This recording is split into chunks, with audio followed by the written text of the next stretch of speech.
সংসারে প্রচলিত সকল ধর্ম গীতার দূরস্থ প্রতিধ্বনি মাত্র। ভগবান মহাবীর, ভগবান গৌতম বুদ্ধ, গুরু নানক, সন্ত কবীর প্রমুখের শ্রদ্ধাপূর্ণ তপ সিদ্ধান্তগুলির উচ্চতম অভিব্যক্তি গীতা শাস্ত্র। গীতার দিব্যবাণী আপনাদের সকলের আত্মদর্শনের জন্য প্রস্তুত করা হয়েছে।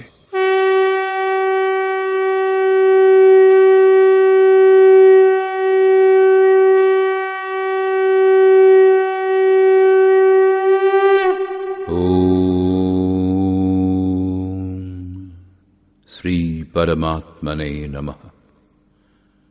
যথার্থ গীতা, শ্রীমদ্ ভগবৎ গীতা, অথ ষষ্ঠ অধ্যায়। সংসারে ধর্মের নামে ভিন্ন ভিন্ন রীতিনীতি, পূজা পদ্ধতি, সম্প্রদায়ের বাহুল্য হলে কুরীতি শান্ত করে এক ঈশ্বরের স্থাপনা এবং তাঁকে কি করে লাভ করা যায়, সেই উপায়গুলিকে বিস্তারিতভাবে দেখাবার জন্য মহাপুরুষের আবির্ভাব হয়। ক্রিয়া পরিত্যাগ, নিজেকে জ্ঞানী বলে পরিচয় দেওয়ার ভণ্ডামি শ্রীকৃষ্ণের কালেও অত্যন্ত ব্যাপক ছিল।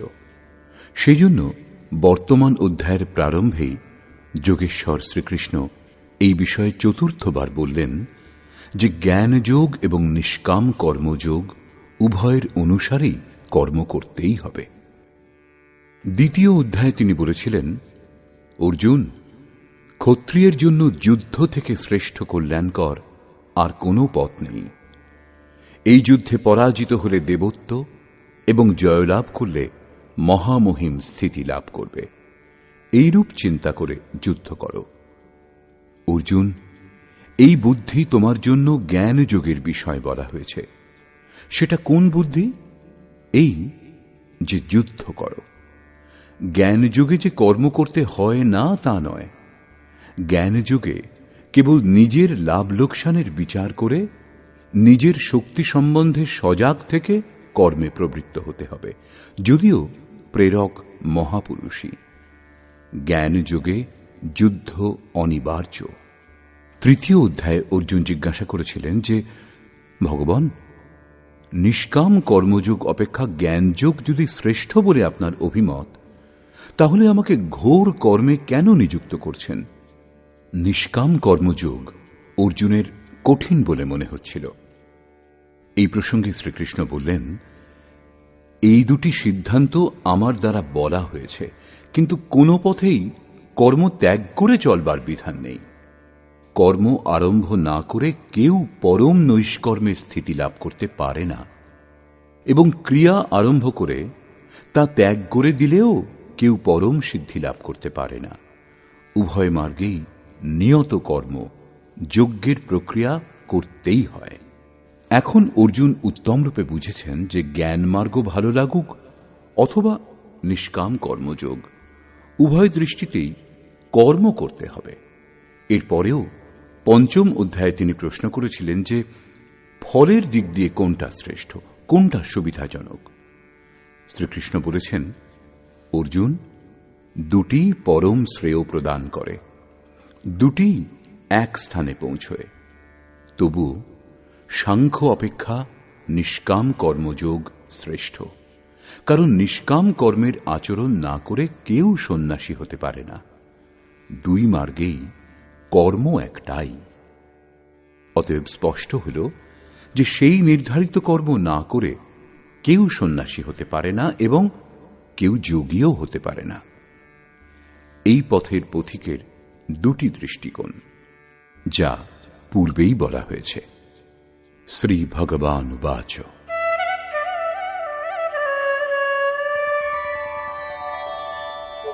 অনাশ্রিতঃ কর্মফলম কার্যং কর্ম করোতি যঃ স সন্ন্যাসী চ যোগী চ ন নিরগ্নির্ন চাক্রিয়ঃ। শ্রীকৃষ্ণ মহারাজ বললেন, অর্জুন, কর্মফলের আশ্রয় না করে, অর্থাৎ যিনি কর্ম করবার সময় কোনো প্রকার কামনা করেন না, কার্যম কর্ম, করণীয় প্রক্রিয়া বিশেষের অনুষ্ঠান করেন, তিনিই সন্ন্যাসী, তিনিই যোগী। যিনি কেবল অগ্নি ত্যাগ করেছেন এবং ক্রিয়া ত্যাগ করেছেন, তিনি সন্ন্যাসী বা যোগী নন। ক্রিয়ার সংখ্যা অনেক, তার মধ্যে থেকে কার্যম কর্ম, করবার যোগ্য ক্রিয়া, নিয়ত কর্ম, নির্ধারিত কোনো বিশেষ ক্রিয়া আছে, তা হল যজ্ঞের প্রক্রিয়া, যার শুদ্ধ অর্থ হল আরাধনা, যা আরাধ্য দেব লাভ করবার বিধি বিশেষ, তাকে কার্যরূপ দেওয়া কর্ম। যিনি এই কর্মের অনুষ্ঠান করেন, তিনিই সন্ন্যাসী, তিনিই যোগী। যারা অগ্নিত্যাগী বলে যে আমরা অগ্নি স্পর্শ করি না, অথবা কর্মত্যাগী বলে যে আমাদের কর্ম করবার দরকার নেই, আমরা আত্মজ্ঞানী। কর্ম আরম্ভ না করে যারা এরূপ বলে, করণীয় ক্রিয়া বিশেষের আচরণ করে না, তারা সন্ন্যাসীও নয়, যোগীও নয়। এই প্রসঙ্গে আরও বলছেন, यं सन्न्यासमिति प्राहुः योगं तं विद्धि पाण्डव नह्यः सन्न्यस्तसङ्कल्पो योगी भवति कश्चन। অর্জুন, যাকে সন্ন্যাস এইরূপ বলা হয়, তাকেই তুমি যোগ বলে জানবে, কারণ সংকল্প ত্যাগ না করলে কোনো পুরুষ যোগী হয় না। অর্থাৎ কামনা ত্যাগ উভয় মার্গের জন্যই আবশ্যক। তাহলে তো ভালোই, বলে দিই যে আমি সংকল্প করি না, তাহলেই যোগী সন্ন্যাসী হয়ে যাব। শ্রীকৃষ্ণ বলছেন, এরূপ হয় না। आरुरुक्षोर्मुनेर्योगं कर्म कारणमुच्यते योगारूढस्य तस्यैव शमः कारणमुच्यते। যোগে আরোহণ করতে ইচ্ছুক মননশীল পুরুষের জন্য যোগের প্রাপ্তির জন্য কর্মানুষ্ঠানই সাধন, এবং যোগের অনুষ্ঠান করতে করতে যখন তা পরিণাম দেওয়ার স্থিতিতে আসে, সেই যোগারূঢ়ত্বে শমঃ কারণামুচ্যতে, সকল সংকল্পের অভাবই কারণ। এর পূর্বে সংকল্পের হাত থেকে রেহাই পাওয়া যায় না। এবং यदा हिनेन्द्रियार्थेषु न कर्मस्वनुषज्यते सर्वसंकल्पसन्न्यासी योगारूढस्तदोच्यते।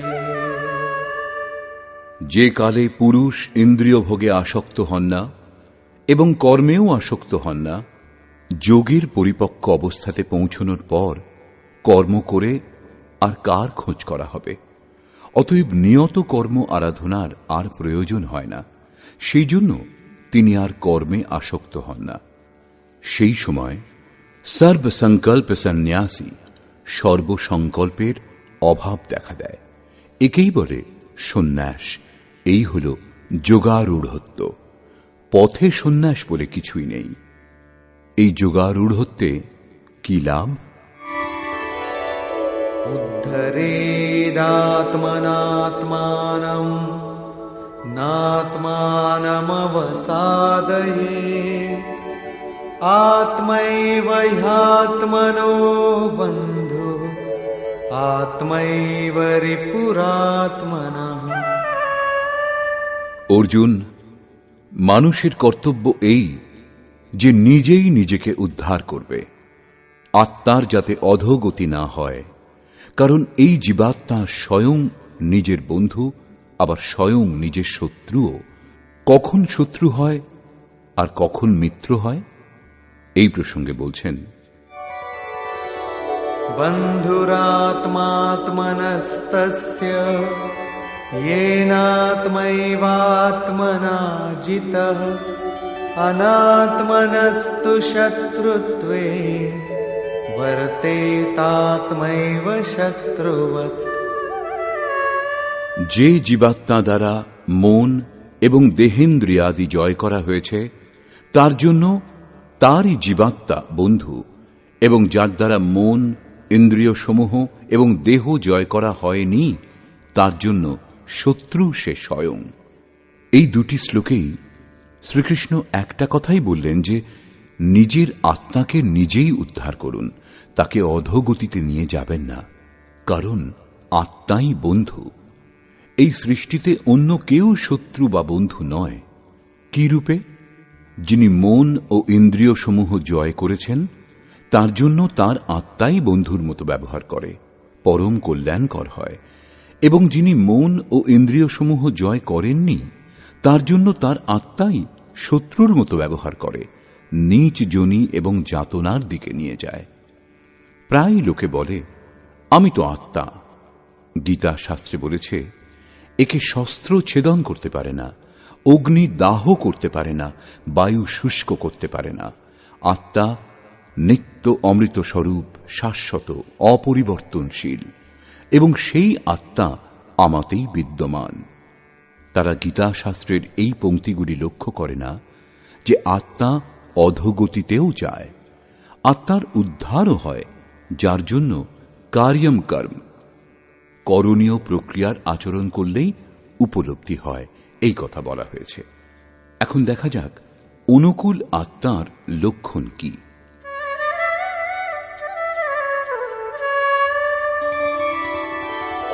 जितात्मनः प्रशान्तस्य परमात्मा समाहितः शीतोष्णसुखदुःखेषु तथा मानापमानयोः। শীত ও উষ্ণে, সুখ ও দুঃখে এবং মান ও অপমানে যার অন্তঃকরণের বৃত্তিসমূহ শান্ত, এইরূপ স্বাধীন আত্মা যার, তার মধ্যে পরমাত্মা সদা স্থিত, কখনো পৃথক হন না। জিতাত্মা অর্থাৎ যিনি মন ও ইন্দ্রিয় সমূহ জয় করেছেন, যার বৃত্তি পরম শান্তিতে প্রবাহিত, একেই আত্মার উদ্ধারের অবস্থা বলে। আরো বললেন, জ্ঞান বিজ্ঞান তৃপ্তাত্মা কূটস্থো বিজিতেন্দ্রিয়ঃ युक्त इत्युच्यते योगी समलोष्टाश्मकाञ्चनः। যার অন্তঃকরণ জ্ঞান ও বিজ্ঞানে তৃপ্ত, যার স্থিতি অচল, স্থির এবং নির্বিকার, যিনি বিশেষ রূপে ইন্দ্রিয় সমূহ জয় করেছেন, যার দৃষ্টিতে মাটি, পাথর ও সোনা এক, এইরূপ যোগীকে যুক্ত বলা হয়।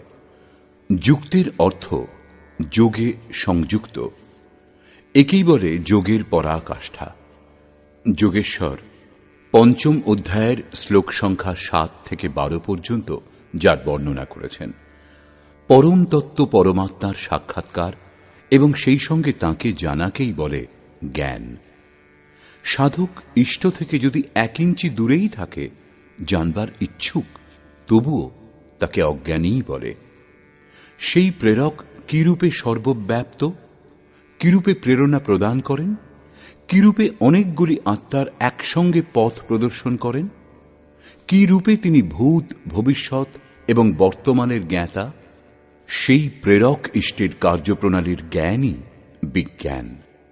যেদিন থেকে হৃদয়ে ইষ্টের আবির্ভাব ঘটে, সেদিন থেকেই তিনি নির্দেশ দিতে আরম্ভ করেন, কিন্তু শুরুতে সাধক বুঝতে পারেন না। পরাকাষ্ঠাকালেই যোগী তার আন্তরিক কার্যপ্রণালী সম্পূর্ণভাবে বুঝতে পারেন। এই বোঝার ক্ষমতাকেই বিজ্ঞান বলে। যোগারূঢ় অথবা যুক্ত পুরুষের অন্তঃকরণ জ্ঞান বিজ্ঞানে তৃপ্ত থাকে। এইরূপ যোগযুক্ত পুরুষের স্থিতির নিরূপণ করে যোগেশ্বর শ্রীকৃষ্ণ পুনরায় বললেন,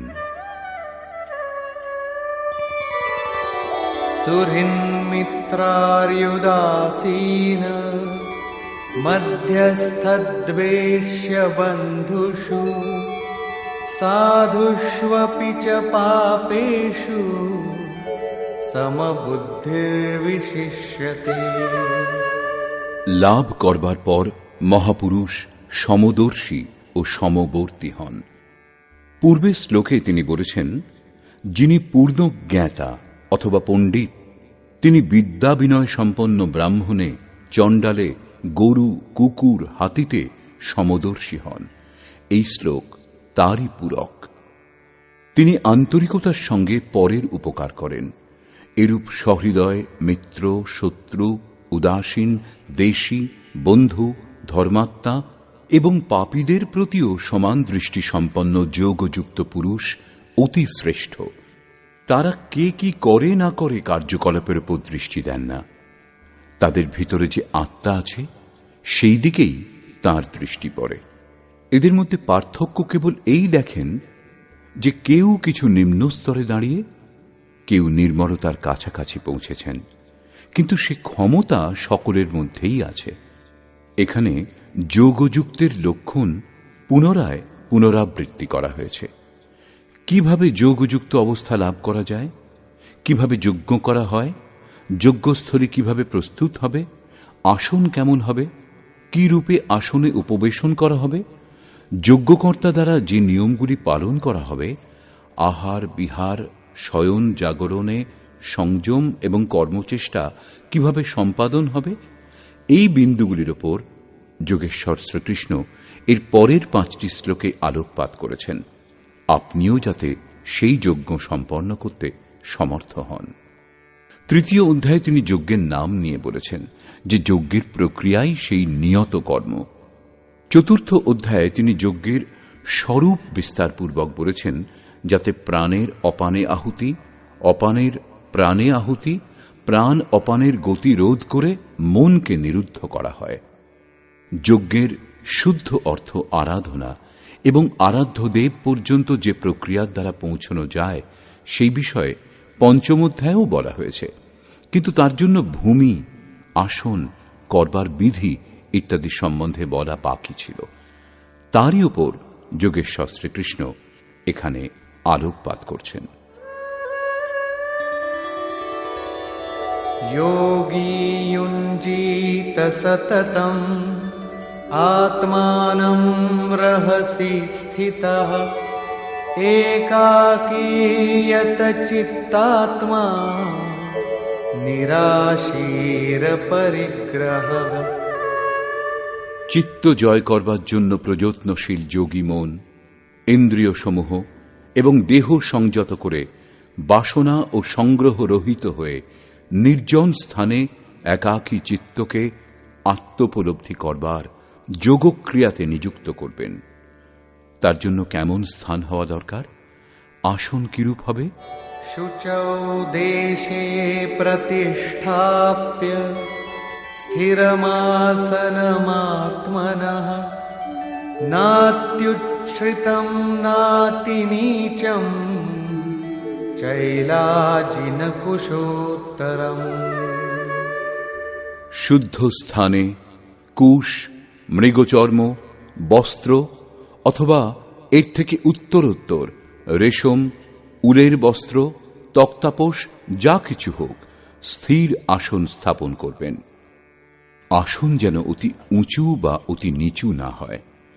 শুদ্ধ ভূমির অর্থ হল স্থান যেন পরিষ্কার হয়, আসন যেন একটুও না দোলে, স্থিরভাবে স্থাপন হয়। পূজ্য মহারাজজি প্রায় 5 ইঞ্চি উঁচু আসনের উপর বসতেন। একবার ভক্তগণ 1 ফুট উঁচু মার্বেল পাথরের এক চৌকি এনে দিয়েছিলেন। মহারাজজি মাত্র একদিন ব্যবহার করেছিলেন। পরদিনই বলেছিলেন, সাধুদের এত উঁচু আসনে বসা উচিত নয়, এতে অভিমান চলে আসে। আবার নিচুতেও বসা উচিত নয়, হীন ভাব ও ঘৃণা উৎপন্ন হয়। সেটা সরিয়ে বাগানে রেখে দিয়েছিলেন। তিনি সেখানে কখনো যেতেন না, এখনো কেউ যায় না। এইরূপ ছিল সেই মহাপুরুষের ক্রিয়াত্মক শিক্ষা পদ্ধতি। সাধকের জন্য বেশি উঁচু আসন ব্যবহার উচিত নয়, তাহলে ভজন সম্পূর্ণ হবে পরে, আগে অহংকারটাই প্রাধান্য পাবে।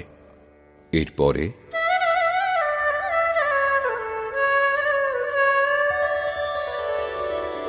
तत्रैकाग्रं मनः कृत्वा यत चित्तेन्द्रियक्रियः उपविश्यासने युञ्जात् योगमात्मविशुद्धये। সেই আসনে বসেই ধ্যান করবার বিধান। মনকে একাগ্র করে চিত্ত এবং ইন্দ্রিয় সমূহের কার্য সংযমপূর্বক অন্তঃকরণ শুদ্ধির জন্য যোগাভ্যাস করবেন। কিভাবে উপবেশন করা হবে তাও বলছেন। সমঙ্কায় শিরো গ্রীবম ধারয়ন্নচলং স্থিরঃ সম্প্রেক্ষ্য নাসিকাগ্রং স্বং দিশশ্চানবলোকয়न्। দেহ, গ্রীবা ও মস্তক সরল ও অচলভাবে স্থির করে যেমন কোনো সরল রেখা হয়, এইরূপ সোজা দৃঢ় হয়ে বসুন এবং কোনো দিকে না তাকিয়ে স্বীয় নাসিকাগ্রে দৃষ্টি নিবদ্ধ করুন। নাক দেখবার নির্দেশ দিচ্ছেন না, পরন্তু সোজা বসলে নাকের সোজাসুজি যেখানে দৃষ্টি পড়ে সেখানে দৃষ্টি নিবদ্ধ করুন। এদিক ওদিক দেখার চঞ্চলতা যেন না হয়। স্থির হয়ে বসবেন এবং প্রশান্তাত্মা বিগতভিঃ ব্রহ্মচারী ব্রতে স্থিতঃ মনঃ সংযম্য মচ্চিত্তো যুক্ত আসীত মৎপরঃ। ব্রহ্মচর্য ব্রতে স্থিত। প্রায় লোকে বলে যে জননেন্দ্রিয় সংযমই ব্রহ্মচর্য, কিন্তু মহাপুরুষগণের অনুভূতি এই যে মন থেকে বিষয় স্মরণ করে, চোখ দিয়ে সেরকম দৃশ্য দেখে, ত্বক দ্বারা স্পর্শ করে, কানে বিষয়োত্তেজক শব্দ শুনে জননেন্দ্রিয় সংযম সম্ভব নয়। ব্রহ্মচারীর বাস্তবিক অর্থ হল ব্রহ্ম আচরত স ব্রহ্মচারী। ব্রহ্মের আচরণ হল নিয়ত কর্ম, যজ্ঞের প্রক্রিয়া, যার অনুষ্ঠান করে ইয়ান্তি ব্রহ্ম সনাতনম, সনাতন ব্রহ্মে বিলীন হওয়া যায়। এর অনুষ্ঠানের সময় স্পর্শান কৃত্বা বহির্বাজ্যান, বাহ্য স্পর্শ, মন এবং ইন্দ্রিয় সমূহের স্পর্শ বাইরেই ত্যাগ করে চিত্তকে ব্রহ্মচিন্তনে, শ্বাস প্রশ্বাসে, ধ্যানে নিযুক্ত করতে হবে। মন ব্রহ্মে নিযুক্ত থাকলে বাহ্য স্মরণ কে করবে? যদি তবুও বাহ্য স্মরণ হয়, তাহলে মন নিযুক্ত হয়েছে কোথায়? বিকার দেহে নয়, মনের তরঙ্গের মধ্যে থাকে। মন যদি ব্রহ্মাচরণে রত, তাহলে কেবল জননেন্দ্রিয় সংযম নয়, সকল ইন্দ্রিয় সংযম পর্যন্ত স্বাভাবিক হয়ে যায়। অতএব ব্রহ্মচরণে স্থিত থেকে ভয়রহিত এবং উত্তম রূপে শান্ত অন্তঃকরণযুক্ত মনকে সংযত করে আমাতেই চিত্ত নিযুক্ত করে মৎপরায়ণ হয়ে স্থিত হবেন। এরূপ আচরণের পরিণাম কি?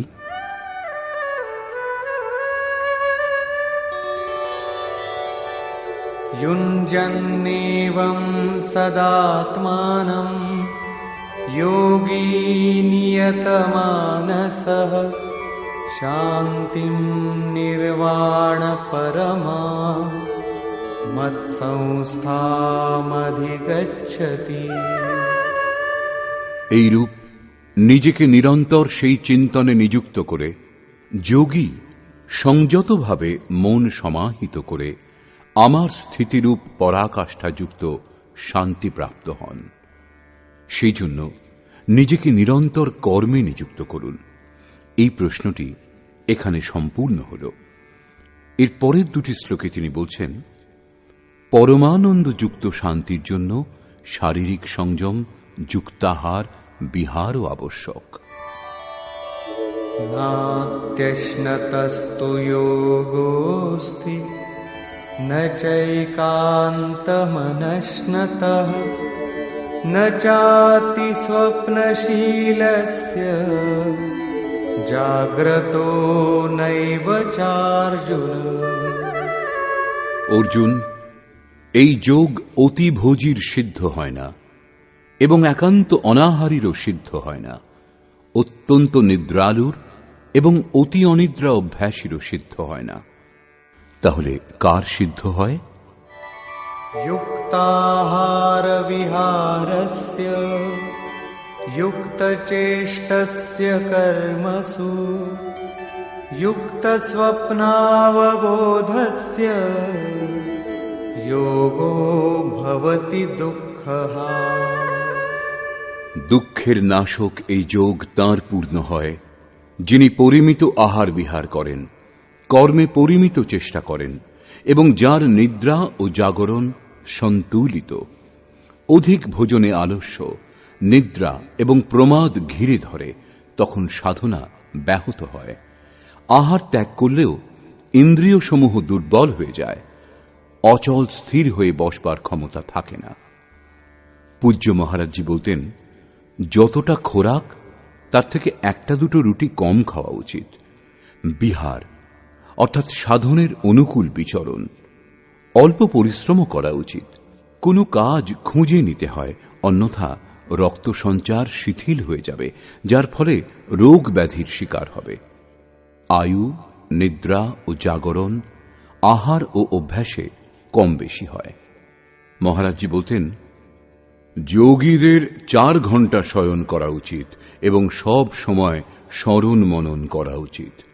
যে বৃথা জাগরণ করে সে শীঘ্রই পাগল হয়ে যায়। কর্মে পরিমিত চেষ্টা হওয়া দরকার, অর্থাৎ নিয়ত কর্ম আরাধনার অনুরূপ নিরন্তর প্রযত্নশীল হওয়া দরকার।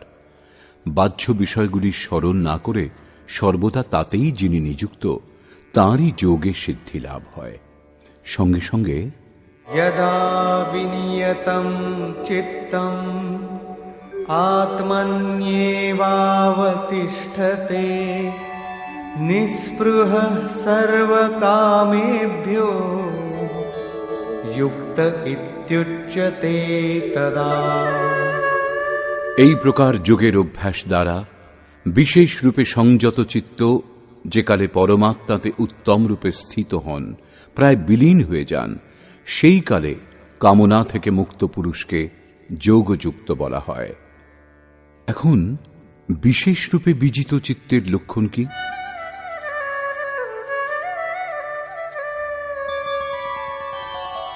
यथा दीपो निवातस्थो नेङ्गते सोपमा स्मृता योगिनो यतचित्तस्य युञ्जतो योगमात्मनः।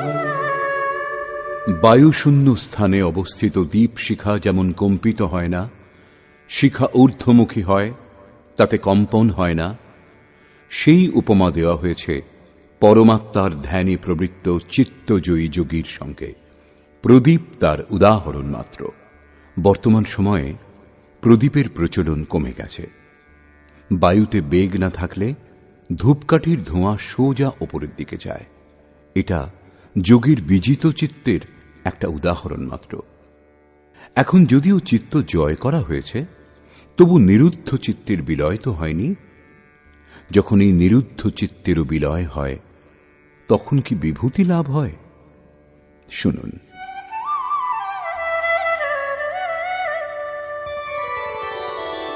यत्रो परमते चित्तं निरुद्धं योगसेवया यत्र चैवात्मनात्मानं पश्यन्नात्मनि तुष्यति। যে অবস্থায় যোগাভ্যাসের দ্বারা অভ্যাস না করলে কখনো নিরুদ্ধ হবে না, অতএব যোগাভ্যাস দ্বারা নিরুদ্ধ চিত্তেরও নিবৃত্তি হয়, বিলীন হয়ে যায়, শেষ হয়ে যায়, সেই অবস্থায় আত্মনা স্বীয় আত্মার দ্বারা আত্মানম পরমাত্মার দর্শন করে আত্মনি এবা স্বীয় আত্মাতেই সন্তুষ্ট হয়। কারণ প্রাপ্তিকালে পরমাত্মার সাক্ষাৎকার হয়, কিন্তু পরক্ষণেই তিনি নিজের আত্মাকে সেই শাশ্বত ঈশ্বরীয় বিভূতিগুলিতে ওতপ্রোত দেখেন। ব্রহ্ম যেমন অজর, অমর, শাশ্বত, অব্যক্ত এবং অমৃত স্বরূপ, তেমনি আত্মাও অজর, অমর, শাশ্বত, অব্যক্ত ও অমৃত স্বরূপ। আছে, কিন্তু তবুও সেই আত্মা অচিন্ত। যতক্ষণ চিত্ত এবং চিত্তের তরঙ্গ বিদ্যমান, ততক্ষণ আপনার উপভোগের জন্য নয়। নিরুদ্ধ চিত্ত এবং নিরুদ্ধ চিত্তেরও বিলুপ্তিকালে পরমাত্মার সাক্ষাৎকার হয় এবং দর্শনের পরেই সেই ঈশ্বরীয় গুণধর্মে যোগী নিজেকে যুক্ত দেখেন। সেই জন্য তিনি নিজের আত্মাতেই সন্তুষ্ট হন। এই তাঁর স্বরূপ, এই হল পরাকাষ্ঠা। এরই পূরক এর পরের শ্লোকটি। সুখমাত্যন্তিকং যত্তৎ বুদ্ধিগ্রাহ্যমতীন্দ্রিয়ং वेत्ति यत्र न चैवायं স্থিতশ্চলতি তত্ত্বতঃ।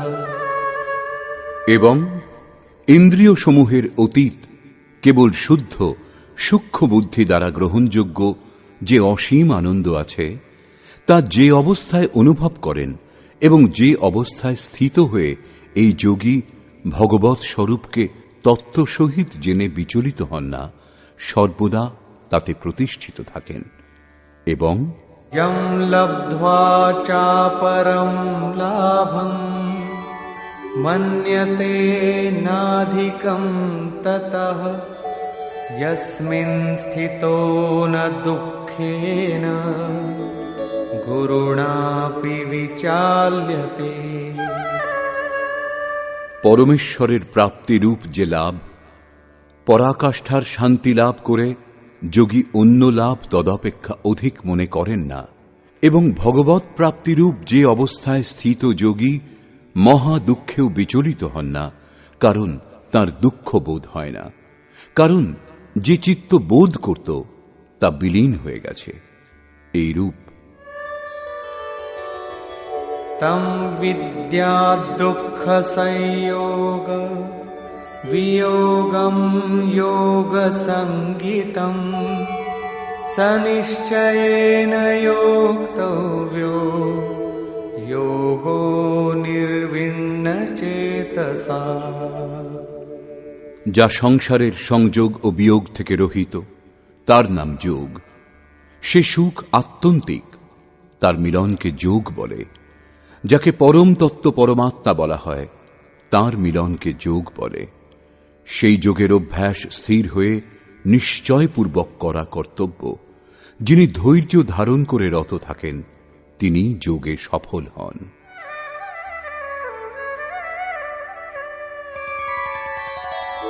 সংকল্প প্রভবান কামান त्यक्त्वा सर्वान् शेषतः मनसैवेन्द्रियग्रामं विनियम्य समन्ततः। সেই জন্য মানুষের উচিত সংকল্পজাত সমস্ত কামনাগুলি সম্পূর্ণভাবে ত্যাগ করে মন থেকে ইন্দ্রিয় সমূহকে সকল বিষয় থেকে উত্তম রূপে নিবৃত্ত করে শনৈঃ শনৈরুপরমেদ বুদ্ধ্যা ধৃতিগৃহীতয়া আত্মসংস্থং মনঃ কৃত্বা ন কিঞ্চিদপি চিন্তয়েৎ। অভ্যাস করে ধীরে ধীরে উপরত করবে, চিত্ত নিরুদ্ধ এবং বিলীন হয়ে যাবে। অতঃপর ধৈর্যযুক্ত বুদ্ধির দ্বারা মনকে পরমাত্মাতে স্থিত করে অন্য কিছুই চিন্তা করবে না। লাভ করবার বিধান নিরন্তর প্রবৃত্ত থেকেই, কিন্তু শুরুতে মন লাগে না। এই প্রসঙ্গে যোগেশ্বর বলছেন,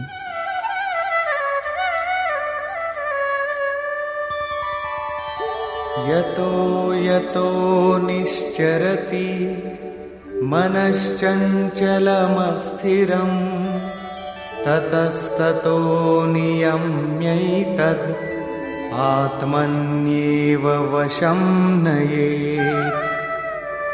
এই অস্থির ও চঞ্চল মন যে যে কারণে সাংসারিক পদার্থে ধাবিত হয় সেই সেই বিষয় থেকে নিবৃত্ত করে বারবার অন্তরাত্মাতেই নিরুদ্ধ করবেন। প্রায় লোকে বলে যে মন যেখানে যেতে চায় যেতে দাও, প্রকৃতির মধ্যেই কোথাও যাবে এবং প্রকৃতিও ব্রহ্মের অন্তর্গত। প্রকৃতিতে বিচরণ করা ব্রহ্মের বাইরে নয়। কিন্তু শ্রীকৃষ্ণের অনুসারে এটা ভুল। গীতায় এই সমস্ত মান্যতাগুলির কোনো স্থান নেই। শ্রীকৃষ্ণ বলছেন, মন যে যে বিষয়ে ধাবিত হয়, যে মাধ্যমে যায়, সেই মাধ্যমকেই সংযত করে পরমাত্মাতে নিযুক্ত করবেন। মনকে নিরুদ্ধ করা সম্ভব। এই নিরুদ্ধের পরিণাম কি?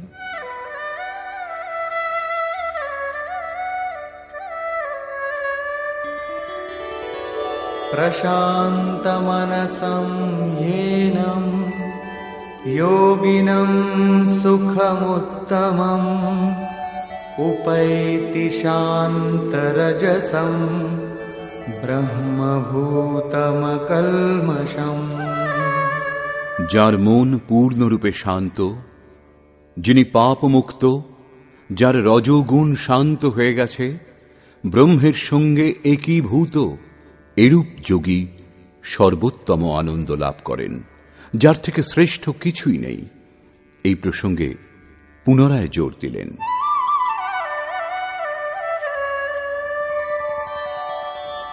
युञ्जन्नेवं सदात्मानं योगी विगतकल्मषः सुखेन ब्रह्म संस्पर्शम् अत्यन्तं सुखमश्नुते। এই রূপে আত্মাকে নিরন্তর সেই পরমাত্মাতে যুক্ত করে নিষ্পাপ যোগী সুখপূর্বক পরব্রহ্ম পরমাত্মার প্রাপ্তির অসীম আনন্দের অনুভব করেন। তিনি ব্রহ্ম সংস্পর্শ অর্থাৎ ব্রহ্মে স্পর্শ এবং তাতে স্থিত হওয়ার সঙ্গে অসীম আনন্দের অনুভব করেন। অতএব ভজন অনিবার্য। এই প্রসঙ্গে আরো বলছেন,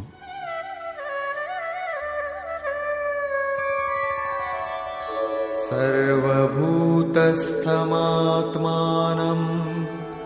सर्वभूतानि चात्मनि ईक्षते योगयुक्तात्मा सर्वत्र समदर्शनः। যোগের পরিণামের সঙ্গে যিনি যুক্ত, সর্বভূতে সমদর্শী যোগী নিজের আত্মাকে সর্বভূতে দর্শন করেন এবং সমস্ত ভূতকে নিজের আত্মাতেই প্রবাহিত দেখেন। এরূপ দর্শন করলে কি লাভ? यो मां पश्यति सर्वत्र सर्वं च मयि पश्यति तस्याहं न प्रणश्यामि स च मे न प्रणश्यति। যিনি সর্বভূতে পরমাত্মা রূপ আমাকে দর্শন করেন, ব্যাপ্ত দেখেন এবং সর্বভূতকে সর্বাত্মা আমাতে দর্শন করেন, তার জন্য আমি অদৃশ্য হই না এবং তিনিও আমার জন্য অদৃশ্য হন না। এটাই প্রেরকের মুখোমুখি মিলন, সখ্যভাব, সামীপ্য মুক্তি।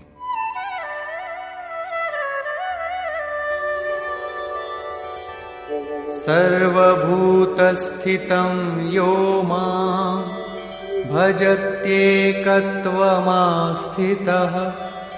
सर्वथा वर्तमानोऽपि स योगी मयि वर्तते। যিনি বহুর মধ্যে উপরোক্ত একত্বভাবে আমাকে ভজনা করেন, তিনি সর্বপ্রকারের কার্যে নিযুক্ত থেকেও আমাতেই অবস্থিতি করেন। কারণ আমি ব্যতীত তার জন্য আর কেউ নেই, তার সব কিছু বিলীন হয়ে গেছে। সেই জন্য এখন তিনি ওঠা বসা যা কিছু করেন আমার সংকল্পেই করেন।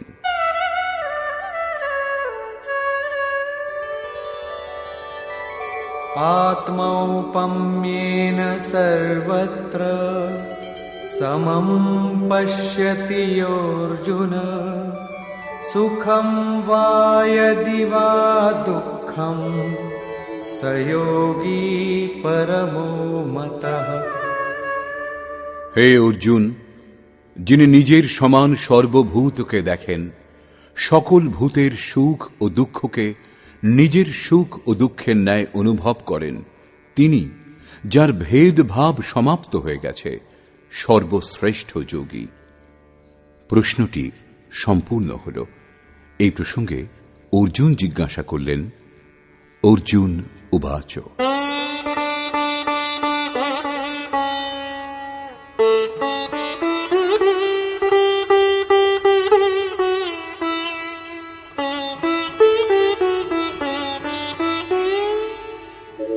योऽयं योगस्त्वया प्रोक्तः साम्येन मधुसूदन, एतस्याहं न पश्यामि चञ्चलत्वात् स्थितिं स्थिराम्।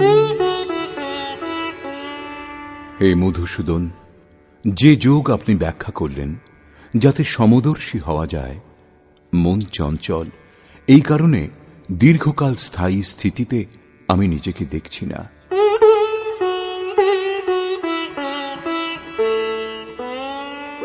चञ्चलं हि मनः कृष्ण प्रमाथि बलवदृढम्,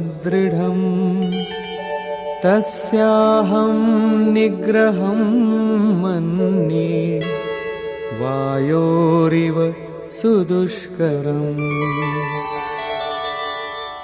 হে কৃষ্ণ, এই মন অতি চঞ্চল, প্রমথন স্বভাবযুক্ত। প্রমথন অর্থাৎ যা আলোড়ন সৃষ্টি করে, অবিবেচক এবং প্রবল, সেই জন্য একে বশ করা আমি বায়ুর ন্যায় অতি দুষ্কর মনে করি। ঝড়ের বায়ুকে এবং মনকে নিবৃত্ত করা দুইই সমান। এই প্রসঙ্গে যোগেশ্বর শ্রীকৃষ্ণ বলছেন, শ্রী ভগবান উবাচ।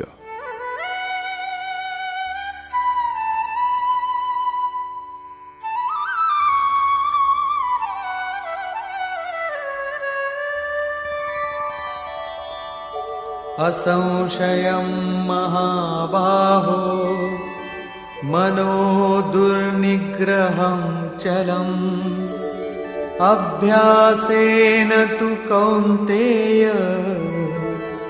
वैराग्येण च गृह्यते। মহান কার্যে প্রযত্নশীল মহাবাহু অর্জুন, মন নিঃসন্দেহে চঞ্চল এবং একে বশ করা অতি কঠিন। কিন্তু কৌন্তেয়, মন অভ্যাস ও বৈরাগ্য দ্বারা বশীভূত করা যায়। যেখানে চিত্ত নিযুক্ত করতে হবে, সেখানে স্থির করবার জন্য বারবার প্রযত্ন করাকে অভ্যাস বলে, এবং দেখা শোনা বিষয়বস্তু থেকে সংসার অথবা স্বর্গাদি ভোগগুলিতে রাগ অর্থাৎ আসক্তির ত্যাগ বৈরাগ্য। শ্রীকৃষ্ণ বলছেন যে মনকে বশীভূত করা কঠিন, কিন্তু অভ্যাস ও বৈরাগ্যের দ্বারা একে বশ করা যায়।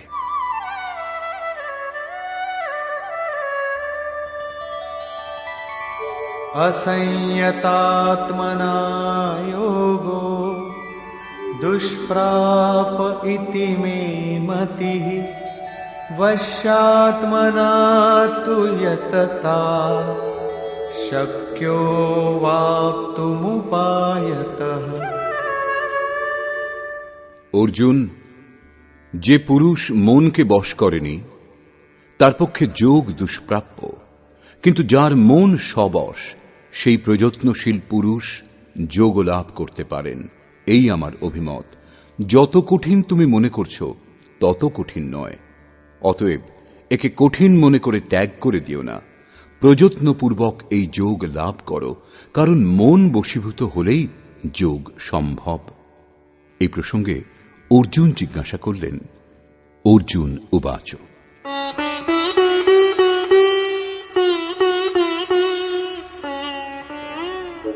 अयति श्रद्धयोपेतो योगाच्चलितमानसः अप्राप्य योग संसिद्धिं काम गतिं कृष्ण गच्छति। যোগ করতে করতে যদি কোনো ব্যক্তির মন যোগচ্যুত হয়, যদ্যপি তিনি এখনো শ্রদ্ধাবান, তথাপি এরূপ ব্যক্তি ভগবৎ সিদ্ধি লাভ না করে কোন গতি পেয়ে থাকেন? कच्चिन्नो भय विभ्रष्टः छिन्नाभ्रमिव नश्यति अप्रतिष्ठो महाबाहो विमूढो ब्रह्मणः पथि।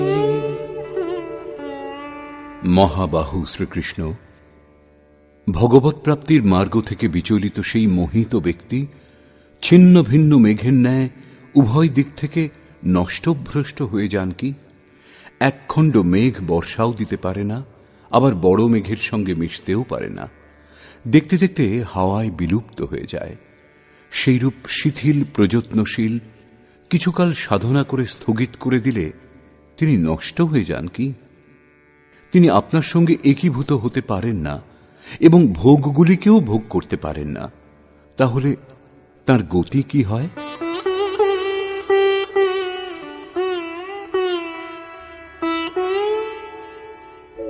एतन्मे संशयं कृष्ण छेत्तुमर्हस्य शेषतः त्वदन्यः संशयस्यास्य छेत्ता न ह्युपपद्यते।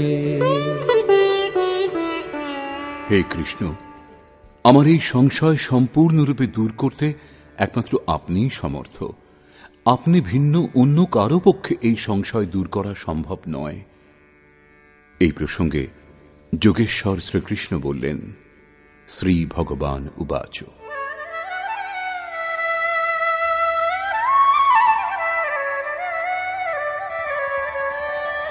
पार्थ नैवेह नामुत्र विनाशस्तस्य विद्यते न हि कल्याणकृत् कश्चिद् दुर्गतिं तात गच्छति।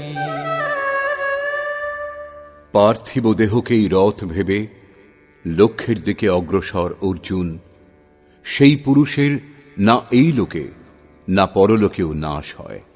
কারণ হে বৎস, সেই পরম কল্যাণকর নিয়ত কর্মের আচরণ করেন যিনি, তার কখনো দুর্গতি হয় না। তাহলে তার কি হয়? प्राप्य पुण्यकृतां लोकान् उषित्वा शाश्वती समाः शुचीनां श्रीमतां गेहे योगभ्रष्टोऽभिजायते। মন বিচলিত হলে যোগভ্রষ্ট সেই ব্যক্তি পুণ্যবানগণের লোকাদিতে বাসনাগুলি ভোগ করেন। যে বাসনাগুলির জন্য তিনি যোগভ্রষ্ট হয়েছিলেন, ভগবান অল্প সময়ের মধ্যেই সব দেখিয়ে শুনিয়ে দেন। সেগুলিকে ভোগ করে তিনি সুচীনাং শ্রীমতাং সদাচার সম্পন্ন শ্রীমান পুরুষের গৃহে জন্মগ্রহণ করেন। শ্রীমান তিনি, যিনি শুদ্ধ আচরণ করেন। अथवा योगिनामेव कुले भवति धीमताम् एतद्धि दुर्लभतरं लोके जन्म यदीदृशम्।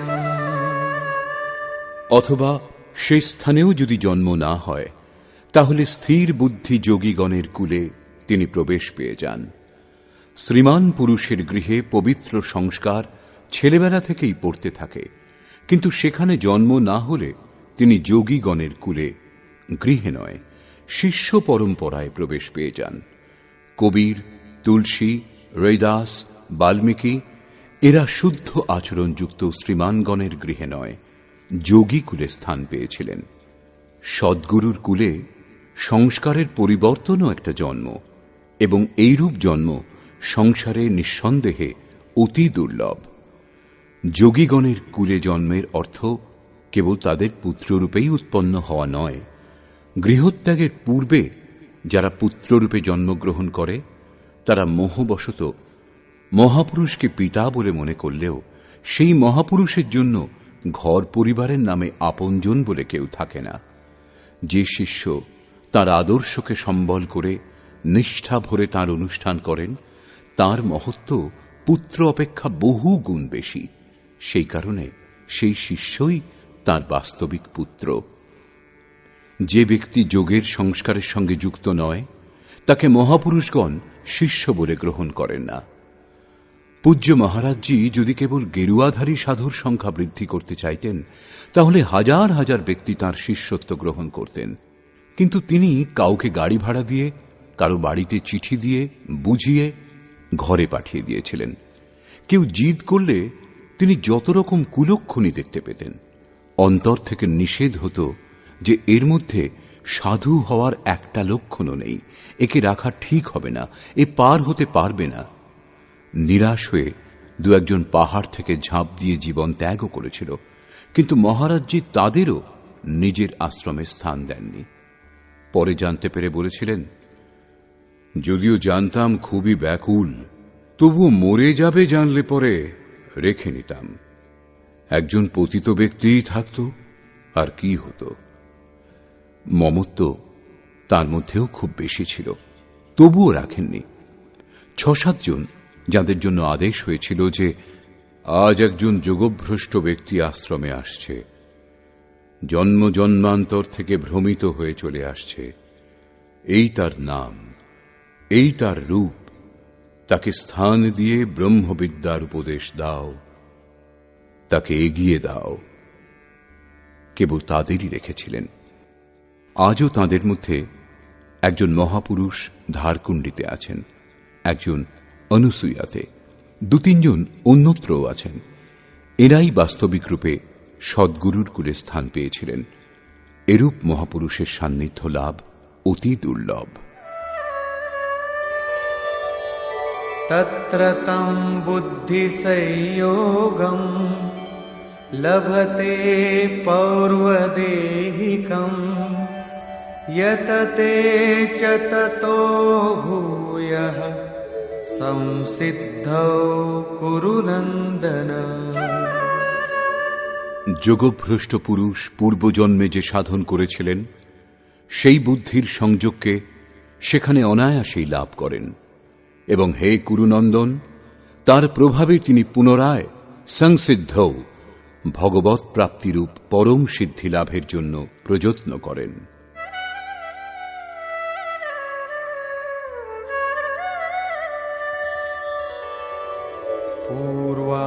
पूर्वाभ्यासेन तेनैव ह्रियते ह्यवशोऽपि सः जिज्ञासुरपि योगस्य शब्दब्रह्माति वर्तते।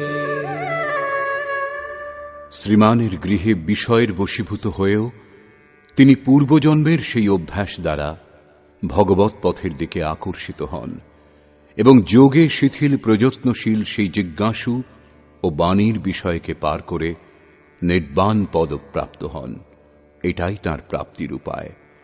এক জন্মে কেউ লাভ করেনও না।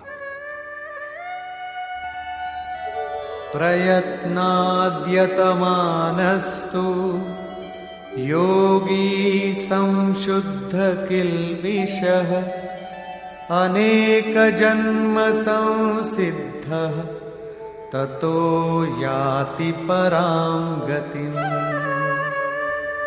অনেক জন্ম থেকে প্রযত্নশীল যোগী পরম সিদ্ধি লাভ করেন। যিনি প্রযত্নপূর্বক অভ্যাস করেন, তিনি সমস্ত পাপ থেকে মুক্ত হয়ে পরম গতি লাভ করেন। এটাই প্রাপ্তির ক্রম। শিথিল প্রযত্ন দ্বারা যোগের আরম্ভ হয়। মন বিচলিত হয়ে পথভ্রষ্ট হলে পুনরায় জন্মগ্রহণ করতে হয়।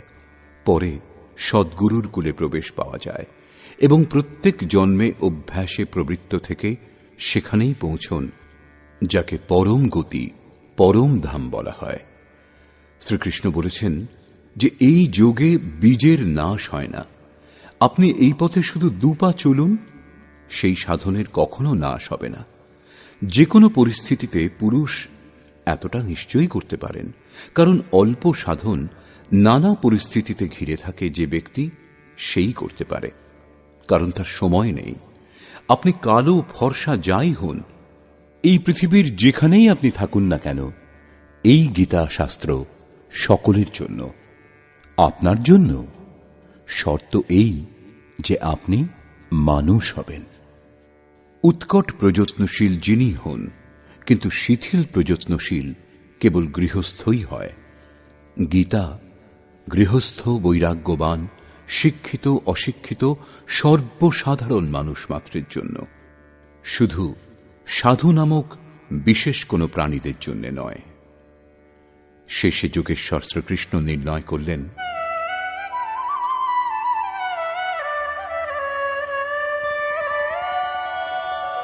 তপস্বিভ্যোऽধিকো যোগী জ্ঞানিভ্যোऽপি মতোऽধিকः কর্মিভ্যশ্চাধিকো যোগী তস্মাদ্যোগী ভবার্জুন।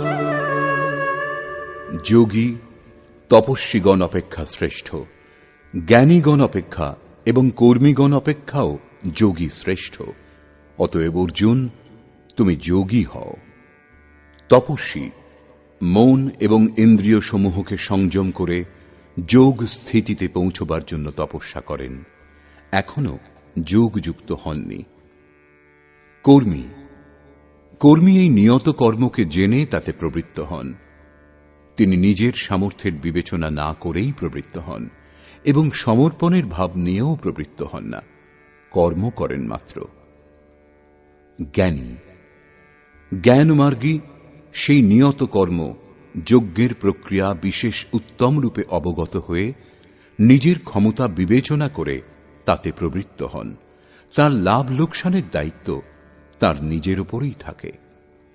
যোগী নিষ্কাম কর্মযোগী ইষ্টের উপর নির্ভর করে পূর্ণ সমর্পণের সঙ্গে সেই নিয়ত কর্ম যোগ সাধনাতে প্রবৃত্ত হন।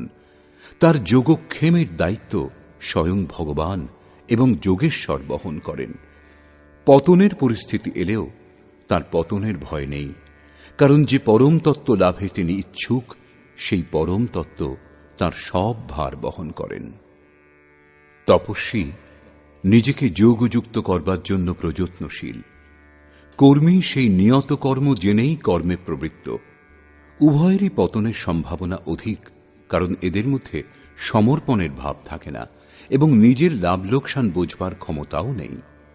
কিন্তু জ্ঞানী যোগের পরিস্থিতি সম্বন্ধে অবগত, নিজের সামর্থ্য বোঝেন, তার সব ভার তাঁর নিজের উপরই থাকে। কিন্তু নিষ্কাম কর্মযোগী নিজেকে ইষ্টের উপর ছেড়ে দেন, এই ভেবে যে ইষ্টদেবই সব ভার, সব দায়িত্ব নেবেন। পরম কল্যাণের পথে উভয়েই ঠিক চলেন। কিন্তু যার সব ভার ইষ্ট নেন, তিনি এদের সকলের চেয়ে শ্রেষ্ঠ, কারণ প্রভু তাকে গ্রহণ করেছেন। তার লাভ লোকসান সবকিছু প্রভু দেখেন, সেই জন্য যোগী শ্রেষ্ঠ। অতএব অর্জুন, তুমি যোগী হও, সমর্পণের সঙ্গে যোগের আচরণ করো।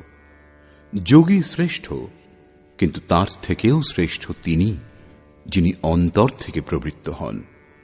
এই প্রসঙ্গে বলছেন, যোগিনামপি সর্বেষাং মদ্গতেনান্তরাত্মনা শ্রদ্ধাবান ভজতে यो মাং সমে যুক্ততমো মতঃ। নিষ্কাম কর্মযোগীগণের মধ্যেও যিনি শ্রদ্ধা বিভোর হয়ে অন্তর থেকে অন্তর্চিন্তন দ্বারা নিরন্তর আমার ভজনা করেন, সেই যোগী পরম শ্রেষ্ঠ, এটা আমার অভিমত। ভজন আড়ম্বর অথবা প্রদর্শন নয়। আড়ম্বর অথবা প্রদর্শনে সমাজ অনুকূল হতে পারে, কিন্তু প্রভু প্রতিকূল হয়ে যান। ভজন অত্যন্ত গোপনীয়ভাবে অনুষ্ঠিত হয় এবং তা অন্তঃকরণ থেকেই হয়। এর উত্থান পতন অন্তঃকরণের উপর নির্ভর করে। নিষ্কর্ষ। বর্তমান অধ্যায়ের প্রারম্ভে যোগেশ্বর শ্রীকৃষ্ণ বলেছেন যে ফলের আশা ত্যাগ করে যিনি কার্যম কর্ম অর্থাৎ করণীয় প্রক্রিয়া বিশেষের আচরণ করেন তিনিই সন্ন্যাসী এবং সেই কর্মের কর্তা বাস্তবিক যোগী। সকল ক্রিয়া ত্যাগী অথবা অগ্নিত্যাগী যোগী বা সন্ন্যাসী হন না। সংকল্প ত্যাগ না করলে কোনো পুরুষ যোগী অথবা সন্ন্যাসী হতে পারেন না। আমি সংকল্প করি না বললেই সংকল্প ত্যাগ হয় না। যিনি যোগে আরূঢ় হতে চান তাকে সর্বদা কার্যম কর্ম এর আচরণে তৎপর থাকা উচিত। এই কর্মে অনবরত নিযুক্ত থাকলেই একদিন যোগী যোগারূঢ় হন এবং তখনই সর্বসংকল্পের অভাব হয়, এর পূর্বে নয়। সর্বসংকল্পের অভাবই সন্ন্যাস। যোগেশ্বর পুনরায় বলছেন যে আত্মা অধোগতিতে যায় এবং তার উদ্ধারও হয়। যিনি ইন্দ্রিয় সমূহ এবং মন জয় করেছেন তার আত্মা তার সঙ্গে বন্ধুর মতো ব্যবহার করে এবং পরম কল্যাণকর হয়। যিনি জয় করেননি তার আত্মা তার জন্য শত্রু হয়ে শত্রুতা করে, যাতনার কারণ হয়ে দাঁড়ায়। অতএব মানুষের উচিত যাতে আত্মা অধোগতিতে না যায় তার চেষ্টা করা, উদ্ধারের জন্য কর্ম করা উচিত। যোগেশ্বর ভগবৎপ্রাপ্ত যোগীর স্থিতি স্পষ্ট করলেন। যজ্ঞস্থান উপবেশন করবার আসন ও উপবেশনের নিয়ম সম্বন্ধে তিনি বললেন যে স্থান যেন নির্জন ও পবিত্র হয়। বস্ত্র মৃগচর্ম অথবা কুশাসনের মধ্যে যে কোনো একটা হওয়া উচিত। কর্মের অনুরূপ চেষ্টা, যুক্তাহার, বিহার, নিদ্রা জাগরণের সংযমের ওপর তিনি জোর দিলেন। যোগীর নিরুদ্ধ চিত্তের উপমা তিনি বায়ুশূন্য স্থানের অকম্পিত প্রদীপ শিখার সঙ্গে দিলেন এবং এই প্রকার নিরুদ্ধ চিত্তও যখন বিলীন হয়ে যায় তখন তিনি যোগের পরাকাষ্ঠা অর্থাৎ অসীম আনন্দ লাভ করেন। সংসারের সংযোগ বিয়োগ শূন্য অনন্ত সুখকে মোক্ষ বলে। যোগের অর্থ হল তার সঙ্গে মিলন।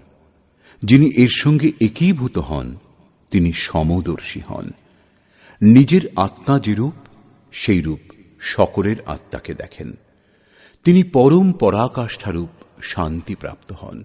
অতএব যোগ আবশ্যক। মন যেখানেই যাক সেখান থেকেই আকর্ষণ করে বারবার একে নিরুদ্ধ করবার প্রযত্ন করা উচিত। শ্রীকৃষ্ণ স্বীকার করলেন যে মনকে বশীভূত করা কঠিন, কিন্তু একে বশীভূত করা সম্ভব। মন অভ্যাস ও বৈরাগ্য দ্বারা বশীভূত হয়। শিথিল প্রযত্নশীল ব্যক্তিও বহু জন্মের অভ্যাসের পর সেখানেই পৌঁছন যাকে পরম গতি অথবা পরম ধাম বলে। তপস্বীগণ, জ্ঞানমার্গী এবং কর্মীগণ অপেক্ষা যোগী শ্রেষ্ঠ। সেই জন্য অর্জুন, তুমি যোগী হও। সমর্পণের সঙ্গে অন্তর থেকে যোগের আচরণ করো। বর্তমান অধ্যায়ে যোগেশ্বর শ্রীকৃষ্ণ প্রমুখ রূপে যোগ প্রাপ্তির জন্য অভ্যাসের উপর জোর দিলেন। অতএব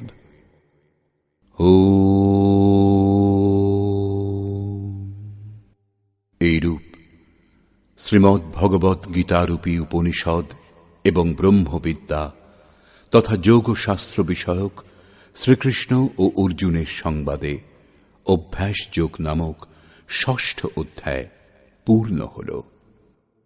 এই প্রকার শ্রীমৎ পরমহংস পরমানন্দজির শিষ্য স্বামী অর্গড়ানন্দকৃত শ্রীমদ্ ভগবৎ গীতার ভাষ্য যথার্থ গীতাতে অভ্যাস যোগ নামক ৬ষ্ঠ অধ্যায় সমাপ্ত হল। হরি ওম